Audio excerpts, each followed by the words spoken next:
कुछ वीडियोस बना लेते हैं और उसके बाद महिलाओं को ब्लैकमेल भी करते हैं। वहाँ पे एक महिला का होना बहुत जरूरी है, या कोई महिला टीचर उस बस में जरूर जाए जिसमें कि लड़कियां जाती हैं। नमस्कार, श्रेष्ठ यूपी देख रहे हैं आप और मैं हूं आपके साथ विक्की सिंह। महिलाओं की सुरक्षा को लेकर समय समय पर तमाम बातें होती रहती हैं और इसको लेकर कई कानून भी बने हैं, लेकिन इस बार एक ऐसा मामला आया है जो महिला आयोग ने राज्य सरकार के सामने कई प्रस्ताव पेश किए हैं, जिसमें एक सबसे अहम चीज यह है कि पुरुष दर्जी जो है वो अब महिलाओं के माप नहीं ले सकेगा। और इसको लेकर बातचीत करने के लिए हमारे साथ महिला आयोग की उपाध्यक्ष चारू चौधरी जी हमारे साथ बातचीत करने के लिए मौजूद हैं। सबसे पहले तो बहुत बहुत स्वागत है आपका श्रेष्ठ यूपी में। नमस्कार। सवाल यह है कि महिलाओं की सुरक्षा के लिए राज्य सरकार के सामने जो प्रस्ताव पेश किए गए हैं, क्या क्या प्रस्ताव हैं और क्या क्या अहम बिंदु जो है उसमें निकलकर सामने आ रहे हैं?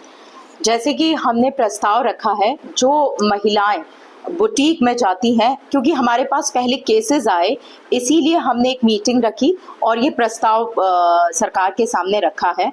उसमें से एक है कि जो महिलाएं बुटीक पे जाती हैं वहाँ जेंट्स नाप लेते हैं, तो कहीं ना कहीं महिला की सुरक्षा को लेके बहुत सारे केसेस हमारे पास आए हैं।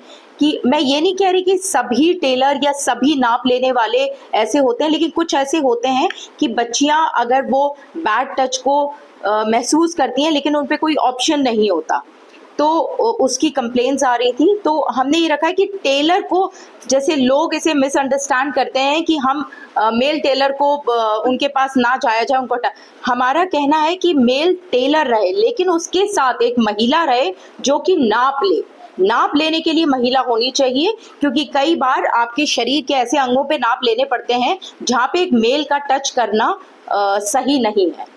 दूसरी चीज, जिम में भी वही प्रॉब्लम आ रही है।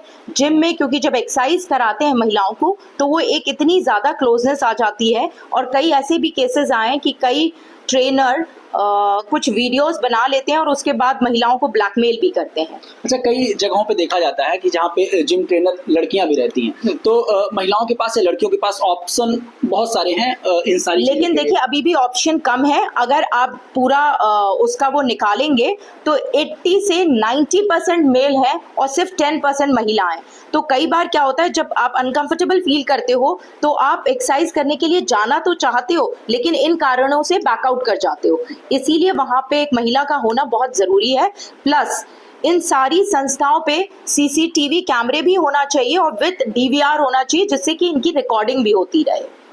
ऐसे ही अगर आप स्कूल बसेस लें तो आपने पिछले कई वर्षों में सुना होगा कि कंडक्टर छोटे बच्चों को परेशान करते हैं, या ड्राइवर के साथ आपने कुछ इंसिडेंट सुने होंगे। इसीलिए स्कूल बसेस में भी ये कंपलसरी होना चाहिए, या तो कोई महिला सुरक्षा के लिए वहां पे बसेस में रहे, या कोई महिला टीचर उस बस में जरूर जाए जिसमें कि लड़कियां जाती हैं। अच्छा, एक छोटा सा सवाल मेरे मन में ये आता है कि अगर बस में एक लड़की को एज ए गार्डियन बैठाया जाता है, मान लीजिए वो टीचर ही हो, वापस जब बस छोड़ के आएगी बच्चों को, तो हो सकता है कि उसमें जो ड्राइवर रहे उसके सहयोगी रहें, दो बचेंगे। अगर अनिश्चितता होनी रहेगी तो आते वक्त भी हो सकती है अनिश्चितता उसके साथ जो गार्डियन कर रहा है इन बच्चों को, तो एक सवाल तो ये भी जहन में रखना जरूरी पड़ेगा। नहीं, लेकिन अगर आप कोई जिस भी महिला या महिला टीचर को उस बस में भेजते हैं तो ये स्कूल की जिम्मेदारी है सुनिश्चित करना कि उस महिला का स्टॉप बाद में हो और बच्चों का पहले हो। अच्छा, एक सवाल और आता है मन में कि जब इन सारी चीज़ों की बात होती है, महिला सशक्तिकरण की बात होती है, महिलाओं की सुरक्षा की बात होती है, तो जो हर बार महिलाओं को लेकर एक बात कही जाती है इक्वेलिटी की और महिला और पुरुष की, तो उस बीच में एक छोटा सा कहीं ना कहीं प्रश्न चिन्ह जरूर उठता है और लोग इस बारे में सोचते हैं कि महिलाएं जहां अब मौजूदा राजनीतिक परिवेश में या फिर मौजूदा समाज में आप जहां महिलाएं जो है राजनीति में भी सक्रिय हो रही हैं, पुरुष के साथ कंधे से कंधा मिलाकर चल रही हैं, और उस दौर में अगर महिला आयोग को ये प्रस्ताव राज्य सरकार को देना पड़े तो ये बड़ा प्रश्न चिन्ह जो है बराबरी के हक को जो है प्रश्न चिन्ह खड़ा करता है। देखिए, इसमें कहीं भी कंधे से कंधा मिला के जो आपने कहा कि पुरुष और महिलाओं को चलना चाहिए, तो हम तो बोल रहे हैं कि कंधे से कंधा मिला के चले, जहां पुरुष काम कर रहे हैं वहां महिला भी काम करे, इससे महिलाओं का रोजगार भी बढ़ेगा और महिला को सुरक्षा भी मिलेगी। लेकिन क्राइटेरिया तय हो जा रही है। क्राइटेरिया इसमें ये नहीं तय हो रही है, हम किसी का रोजगार छीन नहीं रहे, हम उसमें महिलाओं का भी पार्टिसिपेशन कर रहे हैं, महिला को भी रोजगार दे रहे हैं और महिला की सुरक्षा भी सुनिश्चित कर रहे हैं। अच्छा, इन सब चीजों से हटके एक छोटा सा सवाल और है, अपर्णा यादव जी भी उपाध्यक्ष बनाई गई है महिला आयोग को लेकर, बातचीत होती रहती है लगातार? बिल्कुल। अच्छा, चुनाव को लेकर बहुत सारी बातें हुई कि भाई उनको वो पद नहीं दिया गया जिससे उनको संतुष्टि मिले, तो एक राजनीतिक सवाल है, लेकिन हम सोचे कि बातचीत हो रही है तो ले लें। अपर्णा यादव जी संतुष्ट है भारतीय जनता पार्टी में?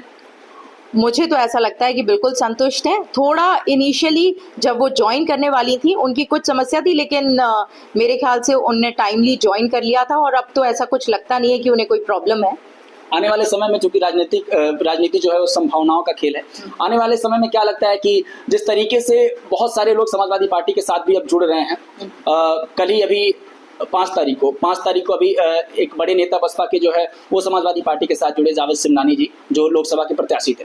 आपको क्या लगता है कि आने वाले समय में जिस तरीके से इंडिया गठबंधन ने लोकसभा में परफॉर्म किया, आने वाले समय में शिवपाल यादव और राहुल गांधी और फिर अखिलेश यादव कन्विंस करने में थोड़ा सा सक्षम हो पाएंगे क्या कि अपर्णा यादव फिर से उसी खेमे में आए?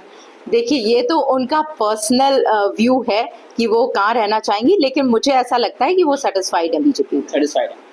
तो ये चारू चौधरी जी थी, महिला आयोग की उपाध्यक्ष, और इनसे ये समझना उचित समझे कि जिस तरीके से महिला आयोग ने प्रस्ताव सरकार के सामने रखा है, सरकार क्या इन तमाम चीजों को लेकर कानून बनाएगी, बात समझेगी या नहीं समझेगी, और महिलाओं की सुरक्षा को लेकर क्या एक कदम और इनिशिएटिव कहीं ना कहीं राज्य सरकार लेती है या नहीं, एक बड़ा सवाल है। लेकिन बने रहे SH2P के साथ, मैं आपके साथ विके सिंह, गोरखपुर। यूपी की हर खबर देखने और उनसे अपडेट रहने के लिए हमारे चैनल श्रेष्ठ यूपी को सब्सक्राइब और लाइक करें। साथ ही बेल आइकन को दबाना ना भूलें, जिससे हमारे हर वीडियो की जानकारी आप तक पहुंचती रहे।